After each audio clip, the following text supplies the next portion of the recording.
Everybody makes mistakes, but even some of the smallest slip-ups can have colossal consequences that end up costing an absolute fortune. So, following on from part 1 and 2, here's even more massive mistakes with price tags that'll blow your mind.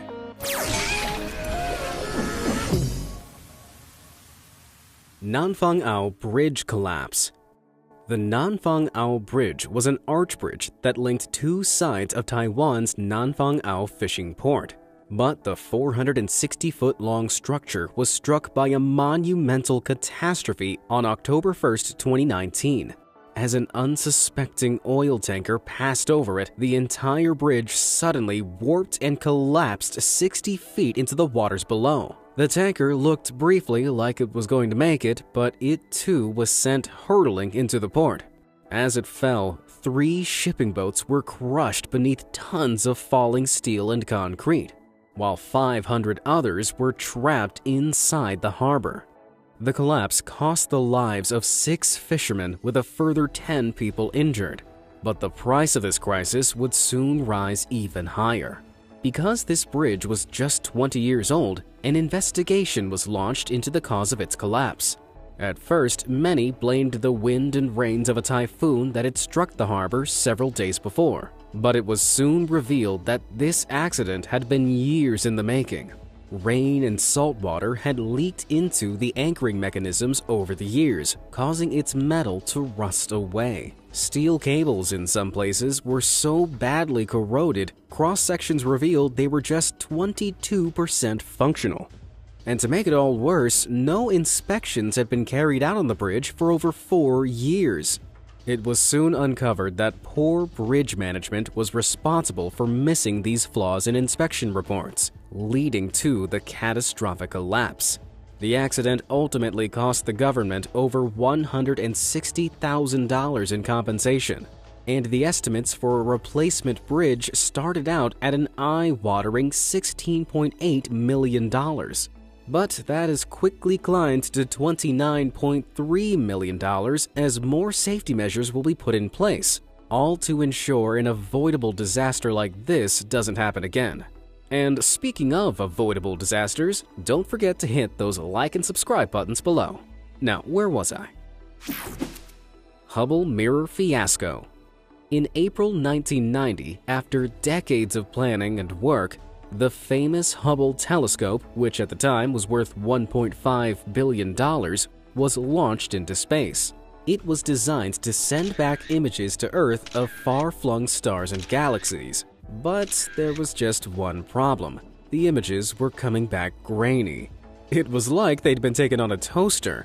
NASA eventually established that the 7.8-foot primary mirror of the telescope was actually the wrong shape. It had been built by the Perkin-Elmer Corporation, and the problem was traced back to a calibration issue in their mirror-making equipment. Now, to make a giant, perfectly parabolic and lightweight mirror is no easy feat. First, chunks of borosilicate glass are melted into a mold over the course of a week. Then, over 3 months, the glass is spun and cooled from a temperature of 1200 degrees Celsius to 650 degrees Celsius. Finally, the mirror is ground and polished to an accuracy of 20 nanometers, which can take more than 2 years to complete. But a calibration issue at this stage meant the Hubble's mirror was off by just 1/50th the thickness of a human hair.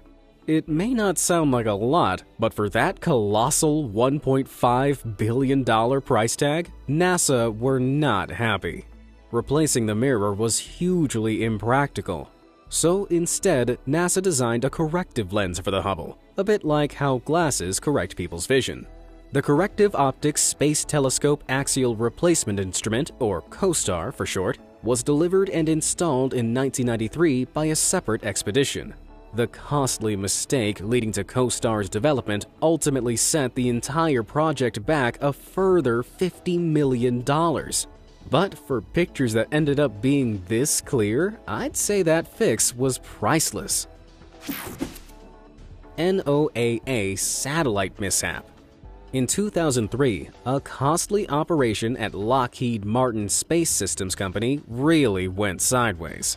The company had been tasked by NASA to work on the NOAA Prime Weather Satellite, a $233 million piece of space technology filled with meticulously calibrated instruments. But disaster struck when workers were carefully turning the satellite into a horizontal position and the entire structure suddenly toppled over 3 feet to the ground. The damage to all those delicate systems was severe, and a full inquiry was launched into the mishap. Despite the presence of incredibly smart technicians and engineers, there was a serious lack of procedural discipline throughout the facility.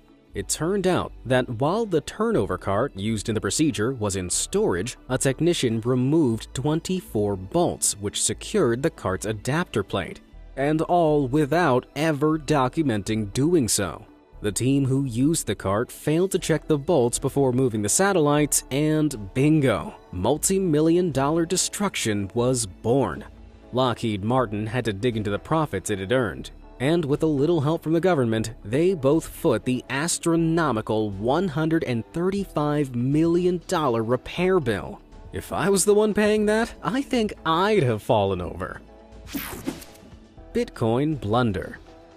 When cryptocurrency Bitcoin was first invented in 2008, very few people saw the value in it. The decentralized digital currency hit the market with a value of just 0.0008 cents per Bitcoin, and people were pretty slow on the uptake. But Englishman James Howells saw the currency's potential. The avid IT worker downloaded the software and mined more than 7,500 coins in a short space of time. But by 2010, Bitcoins still weren't worth much at just 8 cents each. So James stored the code required to spend the coins he had mined away on an external hard drive and briefly forgot about it.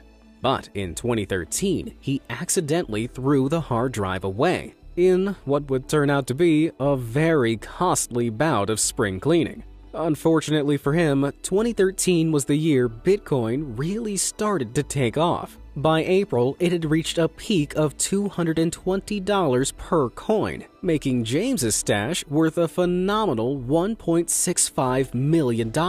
But he realized his mistake all too late. He desperately began combing nearby landfills and dump sites in an attempt to retrieve his missing millions, but has never recovered the lost drive.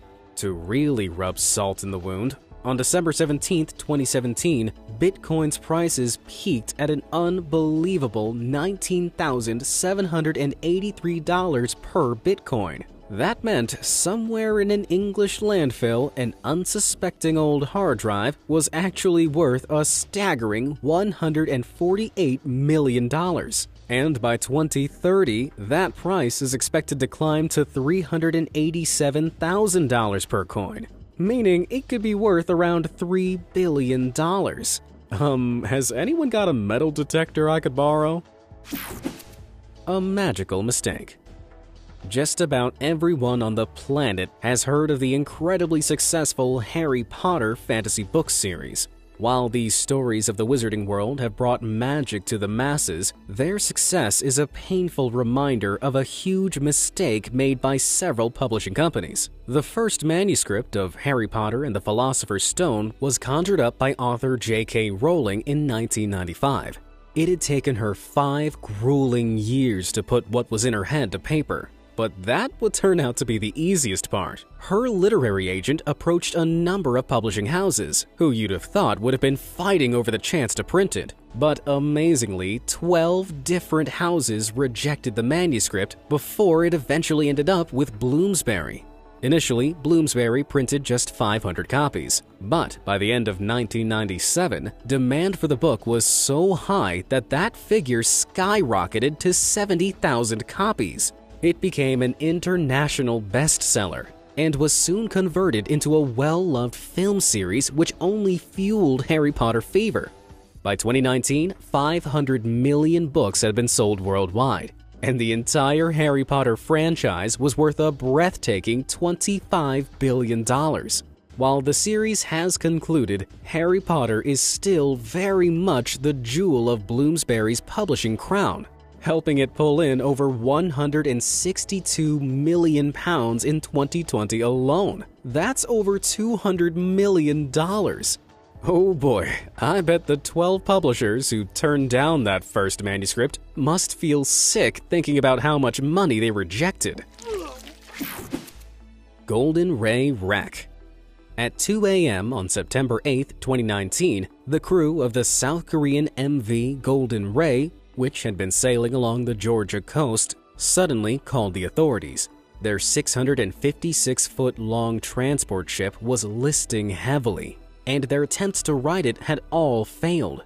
By that evening, the vessel, which had been carrying 4,200 Hyundai cars, had rolled fully onto its port side and was left stranded on the shore of St. Simons. A year later, in October 2020, salvage operations to section up and remove the massive ship from the shoreline finally began. This involved a heavy lift vessel called the VB-10,000. It used its massive 240-foot-high cranes to wrap a 400-foot-long anchor chain underneath the wreck and gradually saw it into 8 sections. Each cutaway was then lifted onto a barge, exposing all the sea-wrecked cars that had been trapped inside for over a year. But as fascinating as these cross-sections looked, they didn't expose why the ship had capsized. An investigation was launched, which discovered that the ship had been listing while it was in the dock loading in the vehicles. It was well below its 7,000 car capacity, but instead of taking on an extra ballast to stable the ship, the crew just continued loading. Eventually, the ship righted itself. But half an hour later, following a standard 20-degree movement, events took a turn for the worse. It became clear that the ship was not in compliance with established safety codes for large vessels, but it had left the port anyway.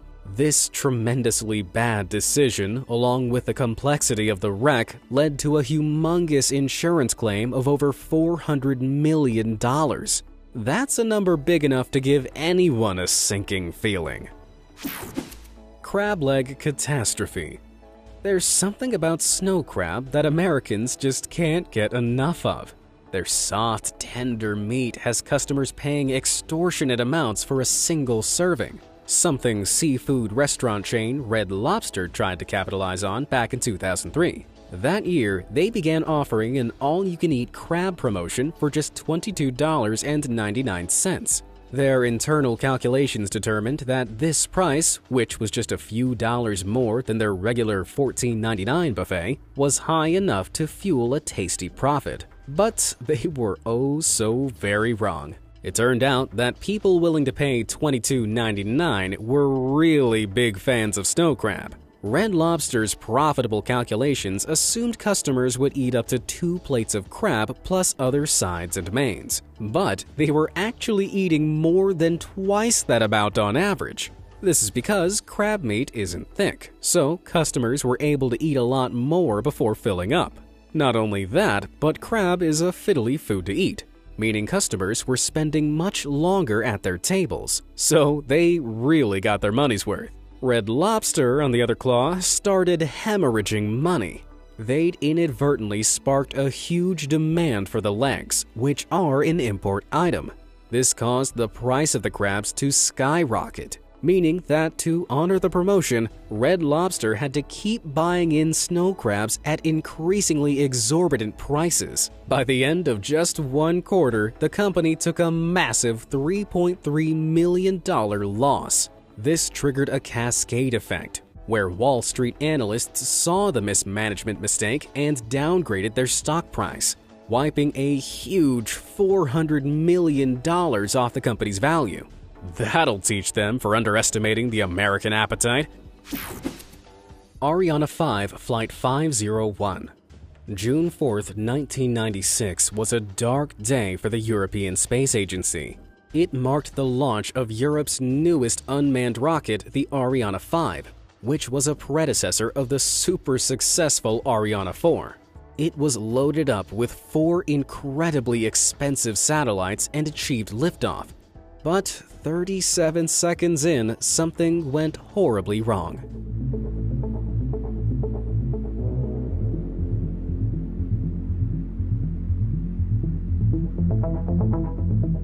At an altitude of 2.3 miles while traveling at the speed of sound, the onboard computer hit the shuttle's self-destruct button. The rocket, along with the 4 satellites, exploded into an unrecoverable ball of smoke, fire, and debris. The Europeans were, understandably, crushed, but discovered the entire accident was down to a simple coding error. The Ariane 5 reused working software from its predecessor, the Ariane 4. Unfortunately, the Ariane 5's faster engines exploited a bug that hadn't been found in previous models. The numbers the computers were crunching were just too big for them to handle, which crashed all the guidance and altitude systems, including the backups. The launcher veered abruptly, and this ruptured essential electrical links that triggered the self-destruct sequence. The tiny glitch cost the European Space Agency a total of $500 million, including its incredibly expensive cargo. That's one small mistake for man, but one huge mistake for mankind. B-2 bomber bummer. When it comes to aviation accidents, none can compare to the 2008 disaster of the USA's B-2 Spirit stealth bomber test flight.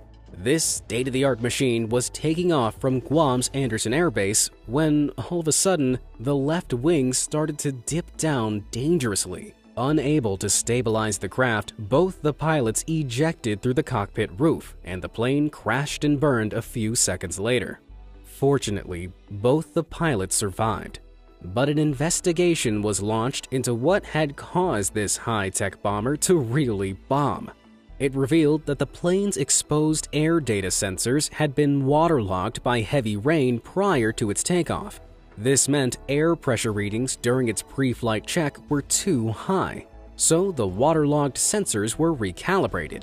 However, when the pilots turned on the sensor heaters, the water evaporated. So while the readings looked normal, they were actually way too low. This incorrect data caused the onboard computer to display the wrong airspeed. So, the pilots attempted to lift off at 153 miles per hour rather than the required 166 miles per hour. To top it off, the sensor's bad air pressure readings adjusted the plane into a sharp 30-degree pitch upwards. Angled way too high and going way too slow, the plane immediately stalled and caused the inevitable crash. But the most serious revelation was yet to come. In 2006, this sensor vulnerability was discovered by the aircrew and maintenance staff, but nobody thought to note it down.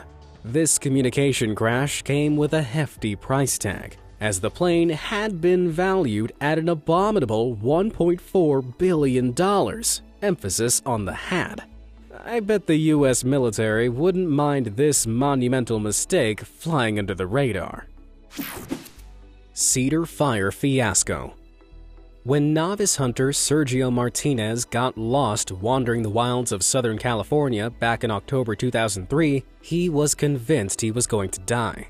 In a desperate attempt to attract the attention of nearby rescue helicopters, he lit 2 small signal fires amidst the dry brush of the San Diego hills. While the fire and smoke he made did get attention, it wasn't for a good reason. The hastily made signal fires accidentally sparked a huge, uncontrollable wildfire, which was driven across the landscape by the strong Santa Ana winds. Thanks to this, it quickly spread at a rate of 3,600 acres per hour. That's more than 2,700 football fields of hills set ablaze every 60 minutes. By the time it was finally contained on November 4th, it had scorched more than 273,000 acres, an area of land roughly the same size as Hong Kong. 2,820 homes and buildings were destroyed, and 15 people tragically lost their lives. Even today, it's widely considered one of the worst wildfires in Californian history. Despite this, Martinez was only sentenced to serve 6 months in a work furlough program, along with 960 hours of community service. While his stupid decision didn't cost him all that much, insurance losses were estimated at just over $1 billion in total. That's around $1.48 billion today. Even if his house wasn't burned down, I bet he moved out of California pretty quickly. The Kursk Catastrophe. Back in the year 2000, one of the worst peacetime submarine accidents in history took place off the coast of Russia. The 18,000-ton nuclear submarine Kursk was in the middle of a training exercise in the Barents Sea when, all of a sudden, a huge explosion ripped through the area. It was followed a few minutes later by an even larger explosion, which ripped a massive gash in the forward bow of the 508-foot-long submarine. Wrecked by the blasts, the Kursk sank about 350 feet beneath the waves. Of the 118 crew, just 23 managed to survive the initial explosions and were stranded hundreds of feet underwater. But sadly, international rescue teams couldn't reach them in time, and all the crewmen tragically perished. When pressed for answers about the doomed sub, Russian officials claimed that it could have been caused by a collision with a foreign submarine or an old underwater World War II bomb. But the truth eventually surfaced. A Russian Navy board determined that one of the Kursk's 65-75A super heavyweight torpedoes had leaked and exploded in its chamber from a faulty weld. Like many torpedoes, the 65-76As used hydrogen peroxide as underwater fuel. But this chemical compound can become explosive if it comes into contact with the catalyst, which in this case was the copper lining the torpedo tubes. The explosion of the fuel started a fire, which then caused all ammunition on board to detonate. It took 14 months to drag part of the sub back to the surface in a costly $70 million retrieval mission. But it was nothing in comparison to the $1 billion it had taken to build the 6-year-old submarine. In today's money, that's a bank-breaking $1.76 billion. I reckon somebody got fired for that welding mishap, probably out of the next available torpedo tube. Deepwater Horizon.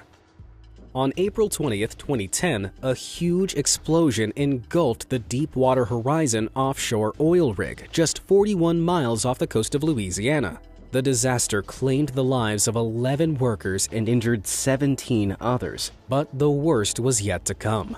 Oil was spilling out into the waters of the Gulf of Mexico at an alarming peak rate of 60,000 barrels a day. That's enough to fill almost 4 Olympic swimming pools with oil every 24 hours. The toxic black sludge polluted some 1,100 miles of America's shoreline and was quickly declared the largest oil spill in human history.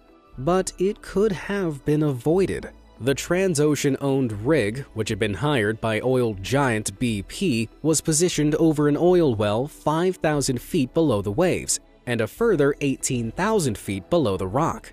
BP had recently hired contractors Halliburton to seal the well up on the sea floor in order to temporarily shut the oil supply off. They planned to use a nitrogen foam cement mix for this, but both companies knew that the mix was unstable. 3 out of the 4 preliminary pressure tests revealed that the mix did not meet industry standards. But the companies cracked on regardless. As such, natural gas and oil began to leak through the dodgy cement seals. Then, a series of emergency fail-safes above also failed, which meant oil traveled up Deepwater's rig riser where it explosively ignited at the top. The devastating damage sank the rig just 2 days later, and left cleanup crews battling with tides of black tar for over 3 years. But the accident hit BP where it hurt most, in its wallet. They initially established a $20 billion compensation fund for those affected. But by the following year, the company had hemorrhaged over $63.4 billion in cleanup, recovery, and legal costs. And in a damning blow, the US government slapped the largest financial penalty ever imposed on a single company on BP to the tune of $20.8 billion. All up, that's a staggering $104.2 billion. It only went a small way to making up for their gross negligence, but hopefully it's taught them to clean up their act in the future. Blockbuster blunder. Netflix wasn't always the international streaming success it is now. In the days before Tiger King, Stranger Things, and Money Heist, Netflix actually rented out DVDs across America through a mail-in system. It was established in 1997 and became the world's first online DVD rental store. But it only had 30 employees and 925 titles available. By 1999, they introduced a subscription service and managed to raise $30 million in venture capital financing. Even though they were actually losing money, they felt confident enough in the business model to approach Blockbuster, offering to sell Netflix to them for just $50 million. Being the undisputed kings of home video rental, Blockbuster, who had 9,000 stores and a market value of $5 billion at their peak, turned them down. But it was a move they'd come to bitterly regret a few years later. As the world moved on from videocassettes to DVDs to online streaming, Netflix adapted its business models. It wasn't until 2004 that Blockbuster launched Blockbuster Online, offering unlimited DVD rentals to compete with Netflix. But Netflix already had the online lead. Then, in 2007, Netflix launched its own streaming platform, which was streaming internationally by 2010. For Blockbuster, this was the killing blow. Very few people were renting videos and DVDs in-store anymore, and their revenue took a serious tumble. By 2010, they filed for bankruptcy and were found to be worth a fraction of their previous market value at just $24 million. Netflix, on the other hand, thrived. When the world went into lockdown in 2020, the 190-country service was valued at an astonishing $194 billion, more than 38 times that of Blockbuster's peak. Ouch! Now, that's a mistake that's almost too painful to keep watching. Kobe catastrophe. Japan is no stranger to strong earthquakes.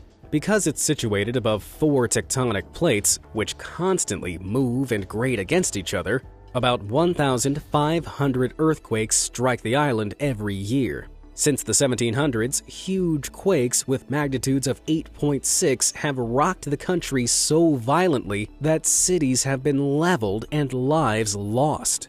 So now, Japan's city planners and engineers are constantly updating and reinforcing important structures to withstand large-scale earthquakes. But, tragically, this wasn't always the case. On January 17, 1995 at 5:46 a.m., a deadly 6.9 magnitude earthquake rocked western Japan's Hanshin area. Though it only lasted 20 seconds, the city of Kobe was decimated. 120,000 structures were damaged, at least half of which had collapsed. But even more devastatingly, sections of the Hanshin Expressway linking Kobe and Osaka also toppled over. The single reinforced concrete pillars holding the expressway up sheared off at their bases, collapsing huge stretches of the expressway. When the damage was reviewed, it was discovered that this massive, elevated structure had been constructed nearly 30 years before under incredibly outdated seismic provisions from the 60s. It had been scheduled for a retrofitting to update it, but at that point, the gesture was a little too late. The damages in the Hyokugen Prefecture alone were estimated to cost a staggering $200 billion. Though the area has now almost completely recovered, it's clear nobody in Kobe will ever make the mistake of taking earthquake regulations lightly ever again. Do you know of any other catastrophically costly mistakes that could have been avoided? Let me know in the comments below, and they might just make it into a future video. Thanks for watching.